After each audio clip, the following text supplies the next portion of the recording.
Hi guys, my name is Tim Redpath.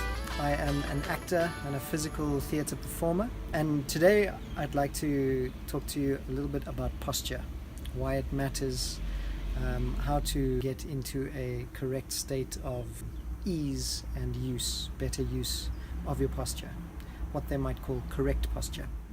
Why posture matters. One of the main problems, one of the main comfort issues worldwide is back pain. There's just far too much back pain, and that back pain and those blockages and those scars and those issues in the back, in the spine, affect everything else in the body, from shoulder pain to knee pain to ankle pain. Once you've injured yourself, your body kind of compensates and tries to protect that pain, and by doing so it exponentially grows the issue into something much bigger until you need surgery or something like that. So that's how important posture is. How do we form poor posture or hurtful posture, negative posture that leads to injury and leads to pain?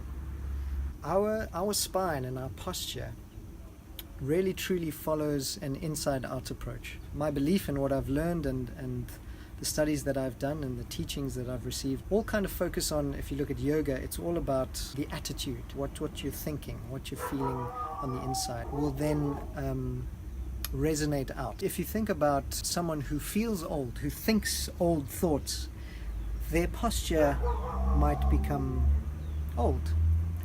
But an old man who doesn't think old thoughts, who doesn't think, I can't really do that would hurt, can't reach there, I can't go too quickly, they don't tend to bend the spine here.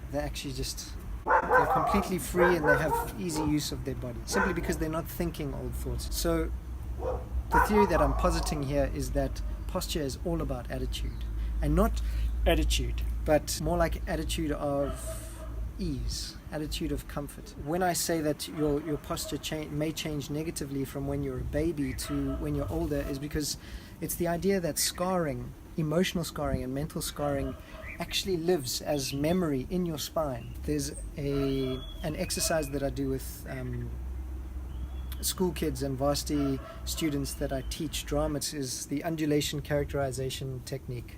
So I get them to undulate like that, and then I'll say freeze, and they'll then freeze in that position, and they then have to walk around the space, the floor, with their spine stuck in that particular position. And then you start to lead, and you start to realize, okay, this person leads, maybe they lead with their chin because they quite impassioned about entering the space, like, okay, what's going on here? You might get someone who freezes their spine there, and they'll walk around this space with their spine stuck in that position.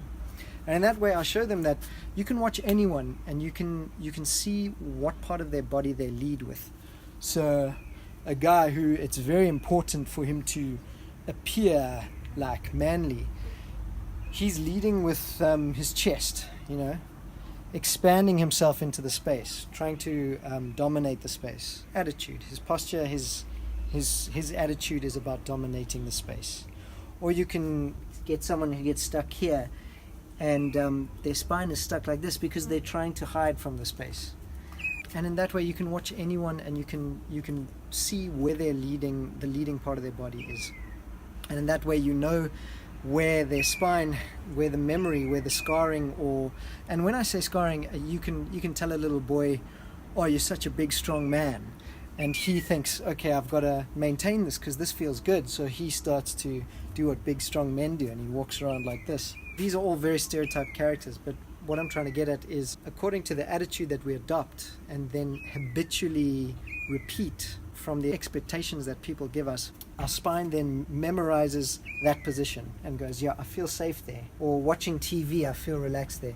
So I want to kind of keep doing that. None of it is good or bad, but if it causes injury and pain, then you might want to change it. So in drama, in performance, we always learn the neutral body. Okay, so to follow on with the theory that posture is attitude, the best kind of posture is a conversation. It's an unending conversation between your mind that's ticking off a list and your body. that is feeling what it's feeling and sending your mind information. And you've got to have that conversation with your body. If you've got an injury, let's say you've injured your shoulder and you're going for a run, and your body says this kind of hurts, you start to compensate. Your body starts to compensate. You move this less and you move this arm more, and that then causes other issues somewhere else in the body, and then your spine remembers that position and goes, oh no, we got to remember that because we're injured, and we have to remember we're injured and we have to protect that. And in that way, the conversation isn't happening anymore. It's just a message that has been taken as law, and the conversation has ceased. And for perfect posture, you must have a conversation. If you do yoga, Pilates, all of those exercises are merely conversations that you have with yourself. And your coach or your trainer, whatever, is giving you questions. Try this position, and you try this position, and your job is to quiet your mind and ask your body questions. And your body goes, oh, that hurts, and you go, okay, that hurts, but can you stretch it just a little bit more? And your body goes, oh wow, I can. Oh, that issue, that emotional scar or that memory is not necessary. I don't have to keep that. And your body and your mind goes, okay, cool. Let's change the conversation. Let's ask new questions. So if you think about perfect posture in terms of a conversation, you are far more likely to develop that perfect posture and keep it. But it is not a position to get into and then you stay like that. It's not a destination. It's a conversation.